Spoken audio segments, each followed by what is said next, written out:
क्या आपने कभी सोचा है जीवन का असली अर्थ क्या है? क्या सिर्फ जीना ही काफी है या फिर जीने की कला को समझना जरूरी है? आज हम बात करेंगे एक ऐसे अद्वितीय विचारक की जिसने जीवन को देखने का हमारा नजरिया ही बदल दिया, ओशो। उनकी किताब जीवन दर्शन सिर्फ दर्शन नहीं बल्कि एक आंतरिक क्रांति है। तो चलिए आज इस वीडियो में हम इस पुस्तक के गहराई भरे विचारों को सरल, रोचक और वास्तविक ढंग से समझते हैं। अध्याय 1, जीवन एक रहस्य है। ओशो जीवन दर्शन से ओशो कहते हैं, जीवन कोई समस्या नहीं है जिसे हल किया जाए, ये एक रहस्य है जिसे अनुभव किया जाए। यही वाक्य इस अध्याय की आत्मा है। जब हम जीवन को समस्या मान लेते हैं तो हमारे सारे प्रयास उसे सुलझाने में लग जाते हैं, लेकिन जो सुलझाने की कोशिश करता है वह जीवन की मूल लय से चूक जाता है। ओशो हमें यह समझाते हैं कि जीवन को समझने की कोशिश ही उसकी सुंदरता को खो देने का सबसे बड़ा कारण है। एक बच्चा जब फूल को देखता है वह उसे समझने की कोशिश नहीं करता, वह बस उसे देखता है, उसमें डूबता है, मुस्कुराता है। वही दृष्टिकोण जीवन के लिए चाहिए। लेकिन आधुनिक मनुष्य क्या करता है? वह जीवन को डिसेक्ट करता है। धर्म, विज्ञान, तर्क, शिक्षा सब जीवन को समझाने में लगे हैं। ओशो इन सब पर सवाल खड़ा करते हैं। वह कहते हैं कि जीवन कोई वस्तु नहीं है जिसे माइक्रोस्कोप के नीचे रखकर देखा जाए। ये तो एक नृत्य है, एक बहती हुई नदी है, एक ऐसी धुन है जिसे सिर्फ महसूस किया जा सकता है। और ये अनुभव तभी होता है जब हम पूरी सजगता और मौन के साथ हर क्षण में उपस्थित होते हैं।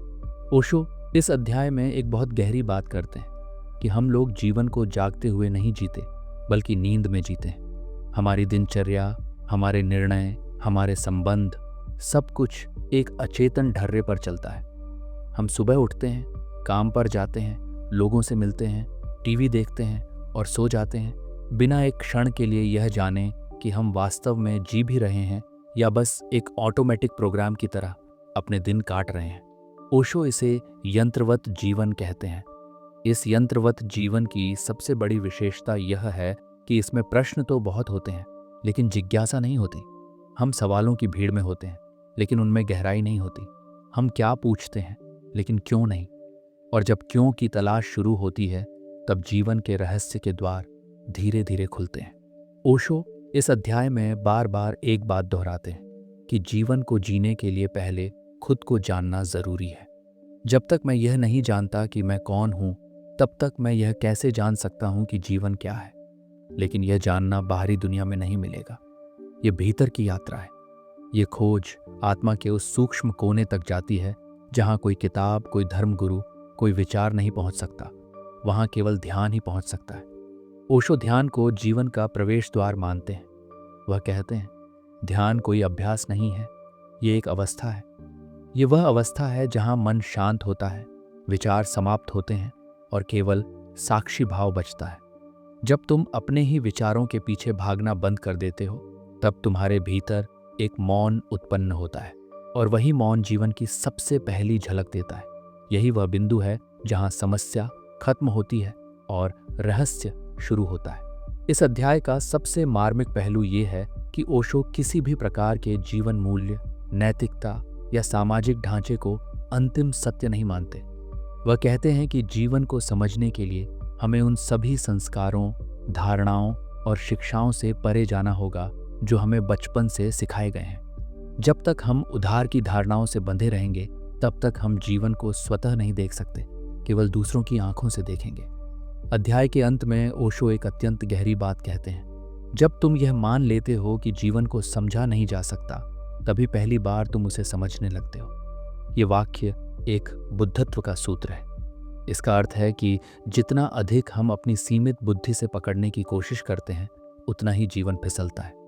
लेकिन जैसे ही हम उसे खुली भुजाओं से, स्वीकार के साथ, मौन के साथ स्वीकार करते हैं, जीवन स्वयं अपना रहस्य प्रकट करता है। अब सवाल यह है, अगर जीवन एक रहस्य है और उसका अनुभव केवल मौन और ध्यान से संभव है, तो ध्यान की वह अवस्था कैसी होती है? क्या ध्यान का अर्थ बैठकर आंखें बंद करना है, या यह कोई व्यापक चेतना है जो जीवन के हर क्षण में हो सकती है?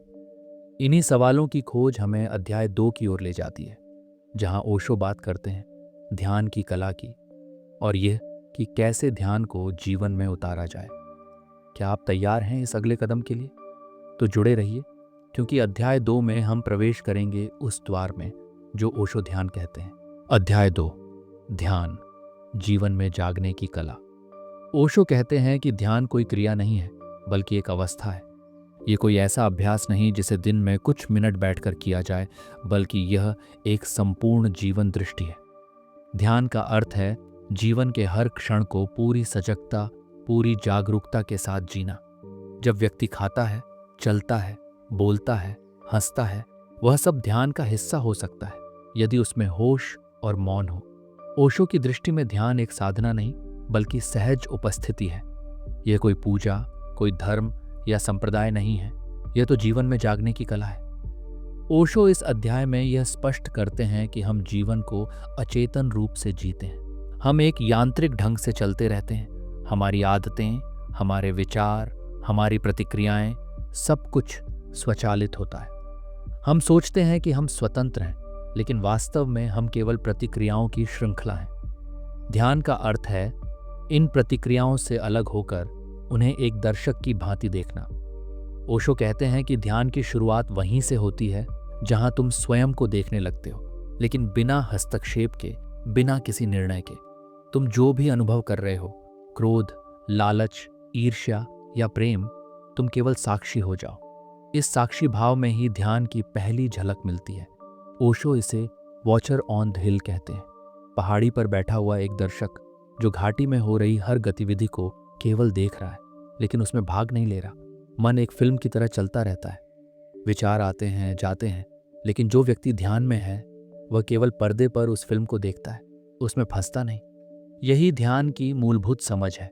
स्वयं से दूरी, लेकिन प्रेमपूर्ण और मौन उपस्थिति के साथ। ओशो यह भी कहते हैं कि ध्यान की कोई विधि नहीं होती, क्योंकि विधियां मन का हिस्सा होती है। ध्यान मन की अनुपस्थिति है। ये वहां शुरू होता है जहां सोच समाप्त होती है, जहां तुम केवल होते हो, विचार शून्य, लेकिन पूर्ण जागरूक। वह कहते हैं कि ध्यान कोई उपलब्धि नहीं, बल्कि यह तो तुम्हारा मूल स्वभाव है जिसे तुम भूल चुके हो। बचपन में हर बच्चा ध्यान में होता है। वह खेलते हुए पूरी तरह खो जाता है, किसी उद्देश्य के बिना। वह स्वयं में इतना लीन होता है कि समय, स्थान, उद्देश्य सब विस्मृत हो जाते हैं। यही ध्यान की अवस्था है। ओशो ध्यान को सहजता से जीने की बात करते हैं। वे कहते हैं, अगर तुम जबरदस्ती ध्यान करोगे तो वह ध्यान नहीं रहेगा। ध्यान तब होता है जब तुम प्रेम से, उत्सुकता से, मौन से अपने भीतर की यात्रा शुरू करते हो। जब तुम जीवन को जैसा है वैसा ही स्वीकार करते हो, बिना उसे बदलने की कोशिश की। ध्यान का सार यही है, बिना प्रतिरोध, बिना विकल्प, हर क्षण को देखना और पूरी उपस्थिति के साथ जीना।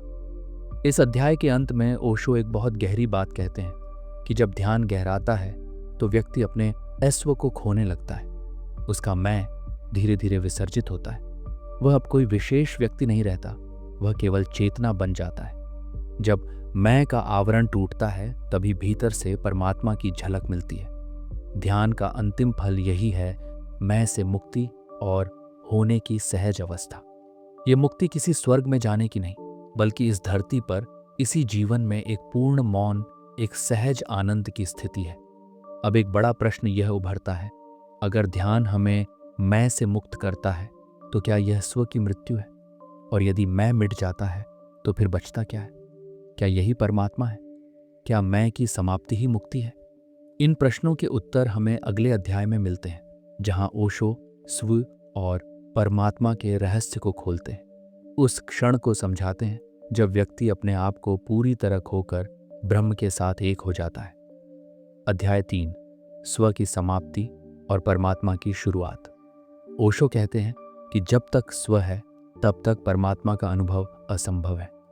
मैं की दीवार जब तक खड़ी है तब तक उस पार का सूरज नहीं देखा जा सकता। इस अध्याय की शुरुआत में ही वे हमें आगाह करते हैं कि आत्मा का भ्रम भी एक बहुत गहरी बाधा बन सकता है।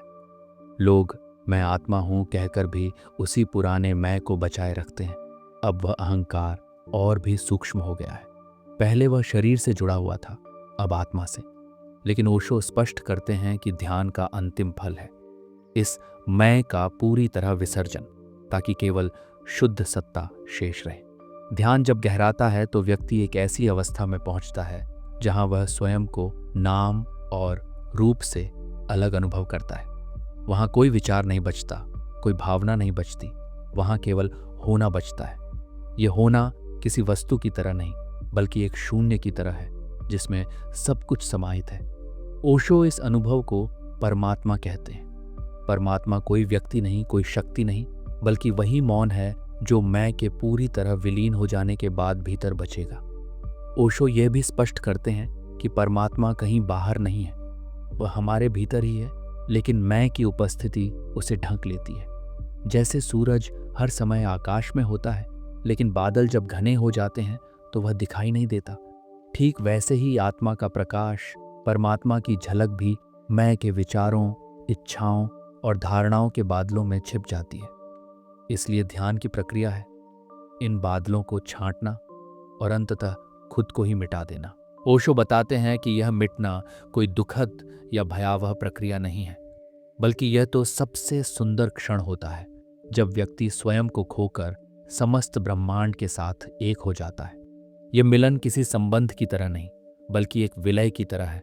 जैसे बूंद समुद्र में गिर जाती है और फिर बूंद नहीं रह जाती। यह बोध जब घटता है तब व्यक्ति में न कोई अपेक्षा बचती है, न कोई भय। वह केवल जीवन के प्रवाह में समर्पित हो जाता है। इस अध्याय में ओशो बार बार इस बात पर जोर देते हैं कि परमात्मा को समझा नहीं जा सकता, उसे केवल जिया जा सकता है। वह तर्क से परे है, भाषा से परे है। जब तक हम समझना चाहते हैं, हम द्वार पर ही रह जाते हैं। जब हम छोड़ देते हैं समझना, पकड़ना, जानना, तब रहस्य अपने आप खुलने लगता है। यही ध्यान की परिपक्वता है, जब जिज्ञासा भी मौन में परिवर्तित हो जाए, जब प्रश्न भी मिट जाएं और केवल देखने वाला रह जाए। अंत में ओशो कहते हैं कि परमात्मा कोई उपलब्धि नहीं है, क्योंकि उपलब्धि में भी अहंकार छिपा होता है। परमात्मा को पाया नहीं जाता, बल्कि घटता है जब तुम मिटते हो। ये बहुत ही गूढ़ बात है। संसार हमें सिखाता है कुछ बनो, कुछ हासिल करो, लेकिन ओशो कहते हैं ध्यान तुम्हें सिखाता है कि कुछ न बनो, सिर्फ हो जाओ। और जब तुम होते ही नहीं तो परमात्मा स्वतः घटता है। तब न कोई द्वार होता है, न द्वारपाल, बस एक मौन असीम उपस्थिति जो शब्दों में नहीं उतरती, परंतु जीवन को पूर्णतः बदल देती है। अब सवाल ये उठता है, जब व्यक्ति परमात्मा में विलीन हो जाता है तब वह संसार में कैसे जीता है? क्या वह मौन साधु बन जाता है? क्या वह समाज से कट जाता है? या फिर वह संसार में रहते हुए भी भीतर से मुक्त रहता है? ओशो अध्याय 4 में इसी रहस्य को खोलते हैं। ध्यान और संसार के बीच का सेतु, जहां ध्यान जीवन से भागना नहीं, बल्कि पूर्ण रूप से उसमें उतरना बन जाता है। क्या आप तैयार हैं जानने के लिए कि एक ध्यानस्थ व्यक्ति संसार में कैसे जीता है? अध्याय 4, ध्यान और संसार, भागना नहीं उतरना है ओशो। इस अध्याय की शुरुआत एक बहुत महत्वपूर्ण प्रश्न से करते हैं। क्या ध्यान का अर्थ है संसार से भाग जाना? क्या जो व्यक्ति परमात्मा को जान लेता है वह समाज और रिश्तों से अलग हो जाता है? आम धारणा यही रही है कि आत्मज्ञान पाने वाले लोग पहाड़ों में चले जाते हैं, मौन हो जाते हैं, समाज से कट जाते हैं। लेकिन ओशो इस सोच को पूरी तरह तोड़ देते हैं। वे कहते हैं ध्यान का अर्थ है संसार से दूर जाना नहीं, बल्कि संसार में पूरी गहराई से उतरना, लेकिन एक नई दृष्टि, नई चेतना और भीतर की स्वतंत्रता के साथ। जब व्यक्ति ध्यान में जागता है तो वह वस्तुओं को, संबंधों को, जिम्मेदारियों को एक नए दृष्टिकोण से देखने लगता है। अब वह किसी लालच, भय, महत्वाकांक्षा या पहचान की भूख से नहीं जीता। अब वह केवल प्रेम, करुणा और मौन से चलता है। पहले वह अपने स्वार्थ के केंद्र में था, अब वह जीवन के साथ बहता हुआ एक साधारण लेकिन गहराई से भरा हुआ मनुष्य बन जाता है। ओशो इस अवस्था को गृहस्थ में संन्यास कहते हैं, जहां व्यक्ति संसार के बीच रहकर भी उससे बंधा नहीं होता। ओशो बार बार समझाते हैं कि भागने से कुछ नहीं बदलता। यदि तुम्हारा मन अशांत है तो वह हिमालय में भी अशांत रहेगा। यदि तुम भीतर से भयभीत हो तो जंगलों में जाकर भी डरोगे। ध्यान तुम्हें भीतर से इतना मजबूत करता है कि तुम कहीं भी जाओ, तुम अपने केंद्र में टिके रहते हो। ये टिकाव ही असली मुक्ति है। अब तुम संसार में हो, लेकिन संसार तुम में नहीं है। अब तुम प्रेम करते हो लेकिन उसमें आसक्ति नहीं है। अब तुम बोलते हो लेकिन मौन की गहराई से। ध्यान व्यक्ति को निष्क्रिय नहीं बनाता, बल्कि उसकी गतिविधियों को अर्थ देता है। अब उसका हर कार्य, खाना, बोलना, काम करना, सृजन करना, सब कुछ ध्यानमय हो जाता है। वह हर क्षण में होश के साथ जीता है। वह कोई अलग दिखने की कोशिश नहीं करता, बल्कि अब वह और अधिक स्वाभाविक हो जाता है। वह झूठ नहीं बोलता, क्योंकि अब उसका अंतःकरण इतना शुद्ध हो गया है कि उसमें असत्य ठहर ही नहीं सकता।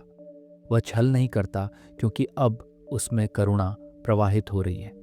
ध्यान उसे नया चरित्र नहीं देता, ध्यान उसे स्वाभाविक जीवन देता है। इस अध्याय में ओशो ध्यान के साथ जीवन जीने की कला को समग्रता से जोड़ते हैं। वे कहते हैं, जो व्यक्ति ध्यान में है वह काम को पूजा बना सकता है। वह बाजार में हो, खेत में हो, विद्यालय में हो, कहीं भी, लेकिन उसके भीतर परमात्मा का स्पंदन है।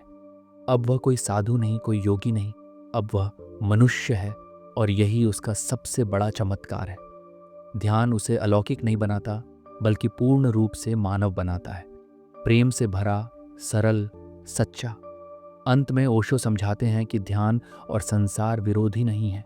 ये केवल हमारी कंडीशनिंग है, जिसने ध्यान को संन्यास और पलायन से जोड़ दिया है।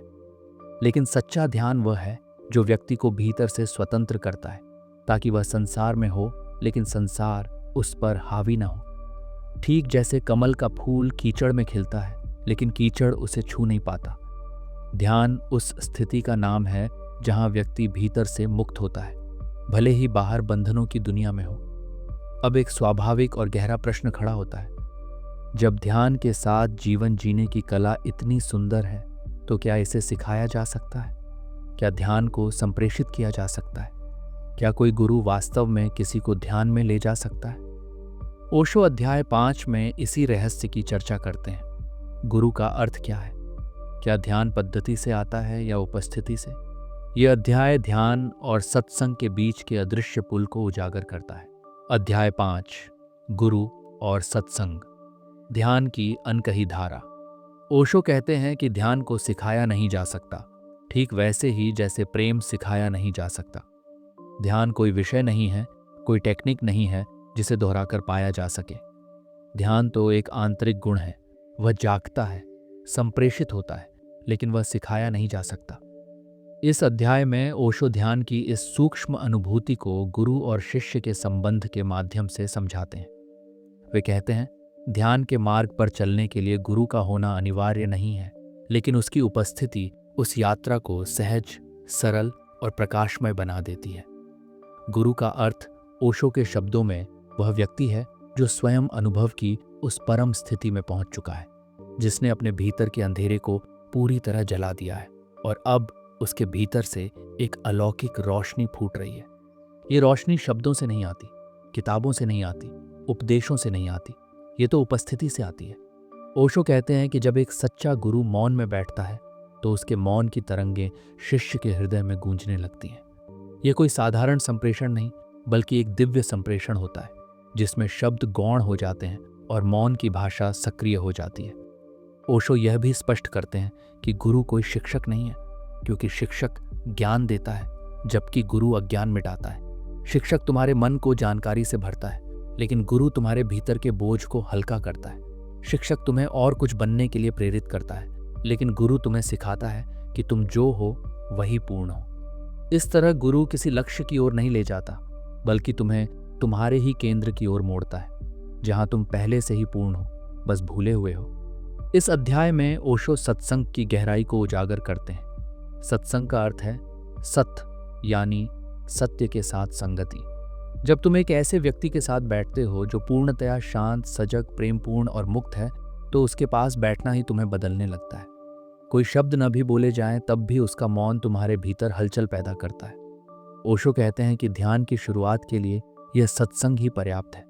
यह बैठना, यह मौन में डूबना, यह शुद्ध उपस्थिति ही शिष्य को उसकी खोई हुई आत्मा की याद दिलाने लगता है। ओशो गुरु को पूजा का पात्र नहीं मानते।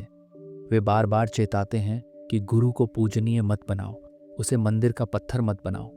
वह एक मित्र है, एक दर्पण है जो तुम्हें तुम्हारा ही चेहरा दिखा देता है, लेकिन अगर तुम उसमें झुककर अपना स्वाभिमान खो देते हो तो तुम उसकी उपस्थिति से वंचित हो जाते हो। गुरु का काम तुम्हें आज़ाद करना है, गुलाम बनाना नहीं। इसीलिए ओशो कहते हैं कि गुरु से सीखो, लेकिन उसकी नकल मत बनो। अपने भीतर की यात्रा स्वयं करो, क्योंकि गुरु केवल मार्गदर्शक है, मंजिल तुम्हारे भीतर है। अंततः ओशो यह बताते हैं कि गुरु कोई बाहरी व्यक्ति नहीं भी हो सकता। यदि तुम पूरी सजगता, मौन और प्रेम में डूब जाओ तो स्वयं जीवन ही तुम्हारा गुरु बन जाता है। हर पेड़, हर नदी, हर अनुभव, हर पीड़ा, सब कुछ तुम्हें ध्यान की ओर ले जा सकता है। लेकिन अगर तुम्हें कोई ऐसा जीवित व्यक्ति मिल जाए जो इस राह पर तुमसे पहले चल चुका हो, तो यह यात्रा कहीं अधिक सुंदर हो जाती है। वह तुम्हें संभाल सकता है, तुम्हारे भ्रमों को काट सकता है और तुम्हें दिखा सकता है कि तुम कौन हो। अब एक बड़ा और गहरा प्रश्न खड़ा होता है। जब गुरु भी मंजिल की ओर इशारा भर करता है, तो क्या मंजिल कहीं है भी, या हम केवल एक यात्रा है? क्या आत्मा किसी लक्ष्य तक पहुंचती है, या वह हर क्षण में पूर्ण है? ओशो अध्याय 6 में इस रहस्य को खोलते हैं, मुक्ति, मोक्ष और भ्रम की समाप्ति का रहस्य, जहां वे इस बात को चुनौती देते हैं कि कहीं हम परमात्मा को भी एक कल्पना बनाकर तो नहीं जी रहे। अध्याय 6, मोक्ष का भ्रम और जीवन की पूर्णता। ओशो इस अध्याय की शुरुआत ही एक क्रांतिकारी विचार से करते हैं। वे कहते हैं, मुक्ति जैसी कोई चीज नहीं है, क्योंकि कोई बंधन है ही नहीं। ये बात सुनते ही हमारे संस्कारों, धर्म ग्रंथों और सदियों से संजोए विश्वासों को झटका लगता है। लेकिन ओशो जिस नजरिए से इसे कहते हैं, वह सीधे हृदय को छूता है। वे समझाते हैं कि मोक्ष का विचार तब जन्मा जब हमने स्वयं को बंधनों से जुड़ा हुआ मान लिया। हमने संसार को बंधन, शरीर को बंधन, मन को बंधन समझ लिया, और तब एक लक्ष्य बनाया गया, इससे मुक्त होना है। लेकिन ध्यान से देखने पर समझ आता है कि ये सारे बंधन असली नहीं, केवल धारणाएं हैं। हम जो सोचते हैं वही हमारा बंधन है। हम मान लेते हैं कि हम दुखी हैं, हम अशुद्ध हैं, हम अधूरे हैं, और तभी मुक्ति एक लक्ष्य बन जाता है। लेकिन ओशो कहते हैं, तुम पहले से ही मुक्त हो। कोई भी तुम्हें बांध नहीं सकता, सिवाय तुम्हारे स्वयं के विचारों के। इसलिए मोक्ष की यात्रा बाहर की नहीं, भीतर की होती है, विचारों के उस जाल से बाहर निकलने की जो तुमने खुद बुना है। और जब वह भ्रम हटता है तो पता चलता है कि जीवन तो इसी क्षण पूर्ण है। जो भी है, जैसा भी है, वही परम है। ओशो इस अध्याय में इस बात को बहुत गहराई से समझाते हैं कि हम बार बार जीवन को किसी लक्ष्य, किसी उपलब्धि में बदल देते हैं। चाहे वह धन हो, सम्मान हो या मोक्ष हो, हर चीज को हम पाने के नजरिए से देखते हैं। इसलिए हम कभी शांति नहीं पा पाते। लेकिन जीवन कोई साध्य नहीं, वह स्वयं में एक उत्सव है। मोक्ष कोई जगह नहीं, कोई स्थिति नहीं, वह तो केवल एक बोध है कि कुछ भी अधूरा नहीं है। जब यह बोध आता है तब व्यक्ति शांत हो जाता है। वह न कहीं जाना चाहता है, न कुछ बनना चाहता है, बस पूरी होश में जीवन को जीता है। ओशो यह भी कहते हैं कि मोक्ष को खोजने की कोशिश ही सबसे बड़ी बाधा बन जाती है। जैसे कोई व्यक्ति पूरे दिन नींद खोजता रहे तो वह नहीं आएगी। वह तो तभी आती है जब तुम खोज बंद करते हो और विश्राम में चले जाते हो।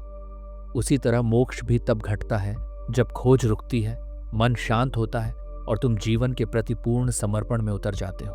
तब तुम देख पाते हो कि यह क्षण जो अभी है वही संपूर्ण ब्रह्म है। इसमें जो स्वाद है वही अमृत है। इस अध्याय में ओशो बार बार स्वीकृति की बात करते हैं। वे कहते हैं कि मोक्ष पाने की लालसा एक और बंधन है। लेकिन जब तुम जीवन को जैसा है वैसे ही स्वीकार लेते हो, अपने दुख, अपनी पीड़ा, अपने अकेलेपन, अपने आनंद, सबको बिना बदलने की कोशिश किए, तब एक अद्भुत शांति उतरती है। यह शांति मोक्ष नहीं है, लेकिन यही असली मोक्ष है, क्योंकि अब तुम भीतर से सहज हो गए हो। अब तुम जीवन के साथ संघर्ष नहीं कर रहे, अब तुम उसके संग नृत्य कर रहे हो। ओशो यह भी स्पष्ट करते हैं कि मोक्ष न तो मृत्यु के बाद मिलता है, न किसी स्वर्ग में। अगर उसे पाना है तो यहीं और अभी। अभी के अतिरिक्त कोई और काल नहीं है, और मैं के अतिरिक्त कोई और बाधा नहीं है। इसलिए ध्यान, मौन, प्रेम ये साधन नहीं, बल्कि जीवन को पूर्ण रूप से जीने के माध्यम है। इनसे हम किसी मंजिल पर नहीं पहुंचते, बल्कि यात्रा ही मंजिल बन जाती है। अब जब यह समझ खुलती है कि मोक्ष कोई लक्ष्य नहीं, बल्कि जीवन की पूरी स्वीकृति और जागरूकता है, तो अगला सवाल सामने आता है, अगर कुछ पाना नहीं, कहीं पहुंचना नहीं, तो फिर जीवन का उद्देश्य क्या है? क्या जीवन उद्देश्यहीन है, या उसका उद्देश्य केवल जीना भर है, पूर्णता में, प्रेम में, मौन में? ओशो अध्याय 7 में इसी प्रश्न को उठाते हैं, जीवन का अर्थ क्या है? क्या जीवन एक अर्थ लेकर आता है, या क्या हम ही उसे अर्थ देते हैं? अध्याय 7, जीवन का अर्थ, अर्थहीनता की सुंदरता। ओशो इस अध्याय की शुरुआत एक बहुत ही सरल लेकिन गहरे वाक्य से करते हैं, जीवन का कोई अर्थ नहीं है और यही उसकी सुंदरता है। ये बात सुनकर हम चौंक सकते हैं, क्योंकि हमने तो हमेशा यही सीखा है कि जीवन को अर्थ देना चाहिए, कोई मकसद होना चाहिए, कोई दिशा, कोई महत्व होना चाहिए। लेकिन ओशो इस पूरे विचार को जड़ से पलट देते हैं। वे कहते हैं कि जीवन कोई योजना नहीं है, कोई लक्ष्य नहीं है, कोई प्रतियोगिता नहीं है। जीवन तो एक रहस्य है, एक लय है, एक गीत है। वह किसी लक्ष्य तक नहीं पहुंचता, वह बस बहता है। मन हमेशा अर्थ खोजता है, क्योंकि मन अस्तित्व के साथ सहज नहीं है। मन को हमेशा कुछ करना है, कुछ बनना है, किसी ऊंचाई तक पहुंचना है। लेकिन जीवन कुछ बनने की चीज नहीं, होने की अवस्था है। ओशो कहते हैं, तुम फूल को देखो, क्या वह किसी अर्थ के लिए खिलता है? क्या पक्षी किसी उद्देश्य के लिए गाते हैं? क्या सूरज किसी सफलता की तलाश में उगता है? नहीं, वे सब अपनी स्वाभाविकता में जी रहे हैं। और यही जीवन की सबसे बड़ी उपलब्धि है, स्वाभाविक होकर, बिना किसी अर्थ के जीना। लेकिन इसका अर्थ यह नहीं कि जीवन व्यर्थ है। ओशो स्पष्ट करते हैं, अर्थहीनता का मतलब निरर्थकता नहीं है। जीवन का अर्थ अगर बाहर से तय किया जाए तो वह बोझ बन जाता है। लेकिन अगर तुम जीवन को केवल एक उत्सव की तरह जियो, जैसा वह है, जैसे वह घट रहा है, तो हर क्षण अर्थपूर्ण बन जाता है। यह अर्थ भीतर से आता है, मौन से, प्रेम से, ध्यान से।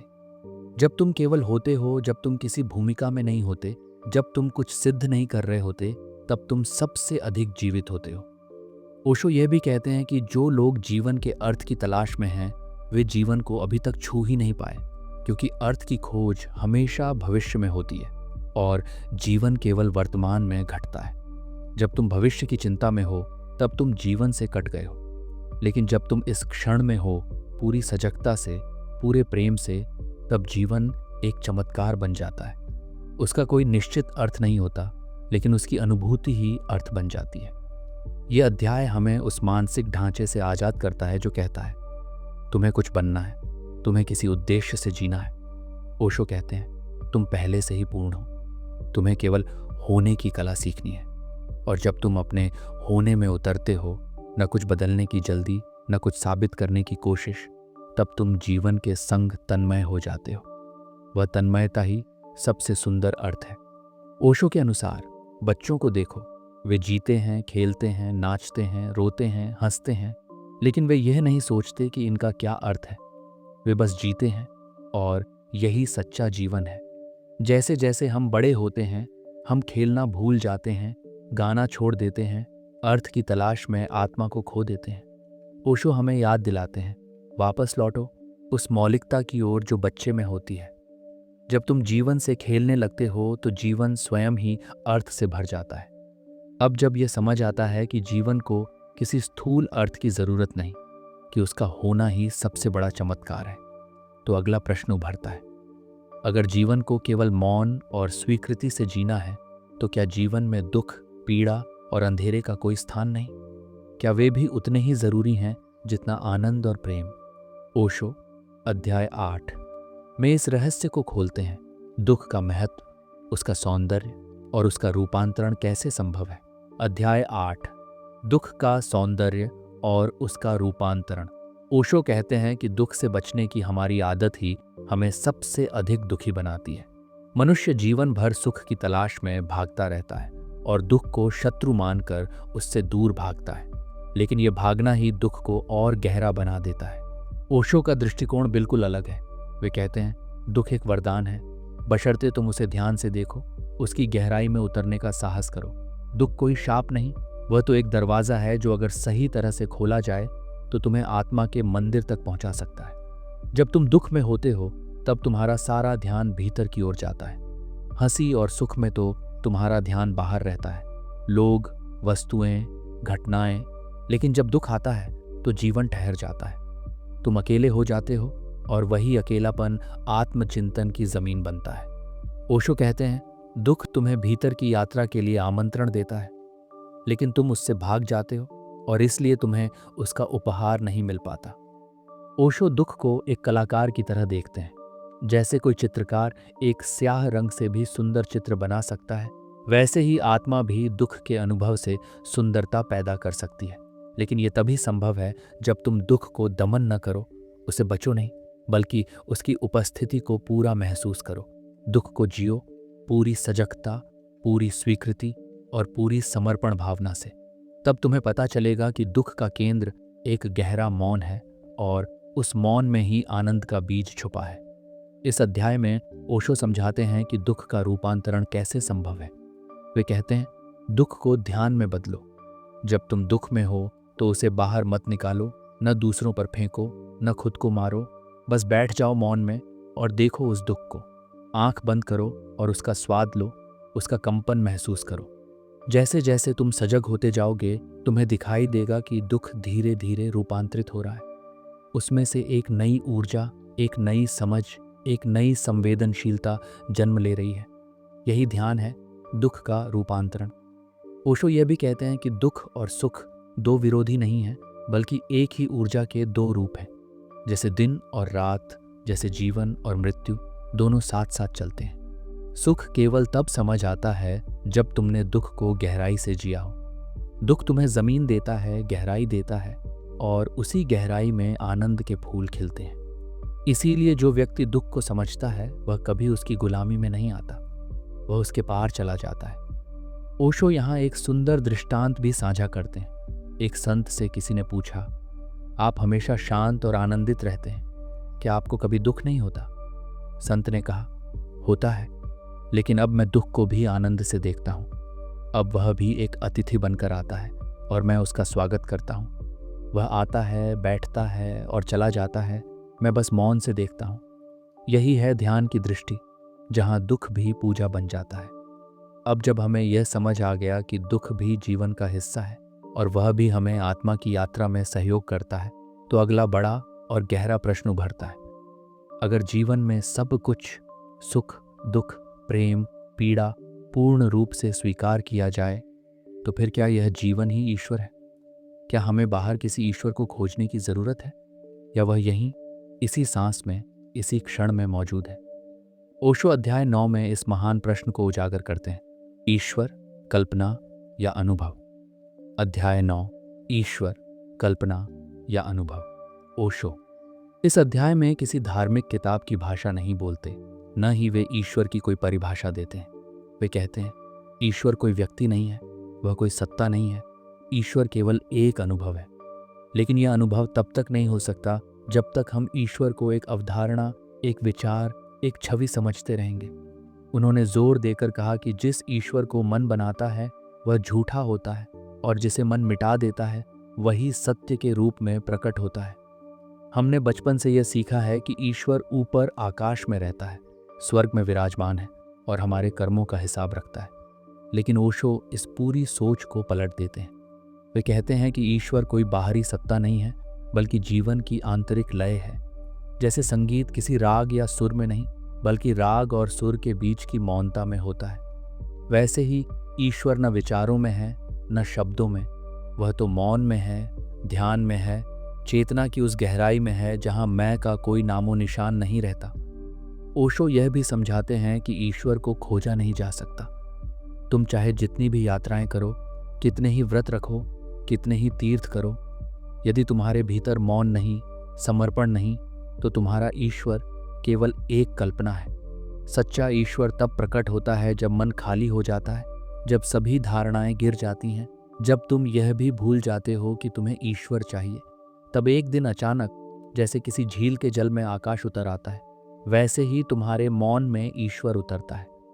इस अध्याय में ओशो बड़े तीखे ढंग से यह भी कहते हैं कि ऑर्गेनाइज धर्मों ने ईश्वर को सबसे अधिक भ्रष्ट किया है। उन्होंने ईश्वर को एक संस्था बना दिया, एक डर, एक सत्ता जो सजा देती है, जो गिनती करता है। लेकिन ऐसा ईश्वर केवल गुलामी पैदा करता है। सच्चा ईश्वर मुक्ति देता है। वह कोई डर नहीं है, वह तो सबसे बड़ा प्रेम है, सबसे गहन मौन है।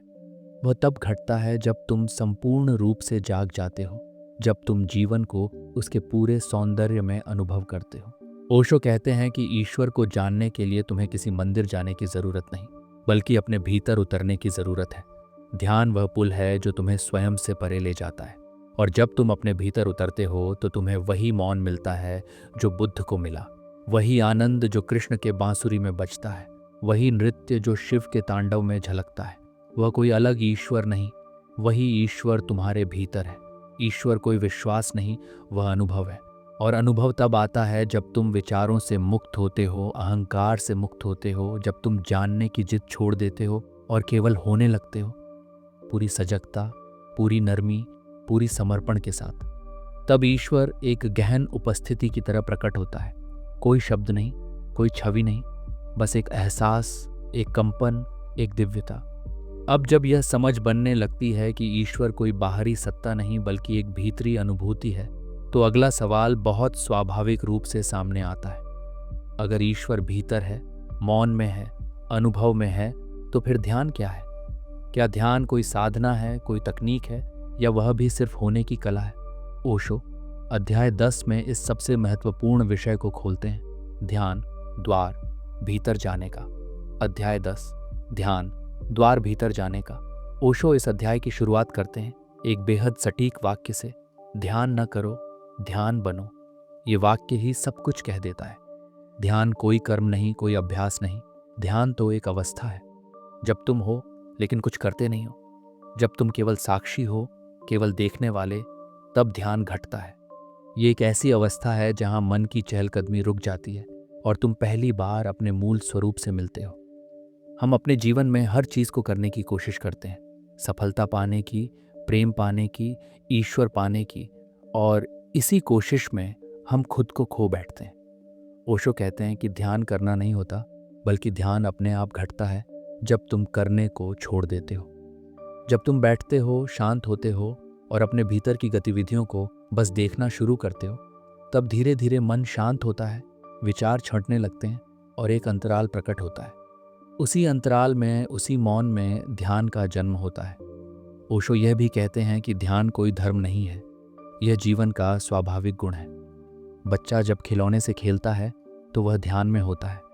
जब कोई कलाकार चित्र बना रहा होता है तो वह ध्यान में होता है। ध्यान का अर्थ है पूरी उपस्थिति, संपूर्ण सजगता, गहरी मौजूदगी।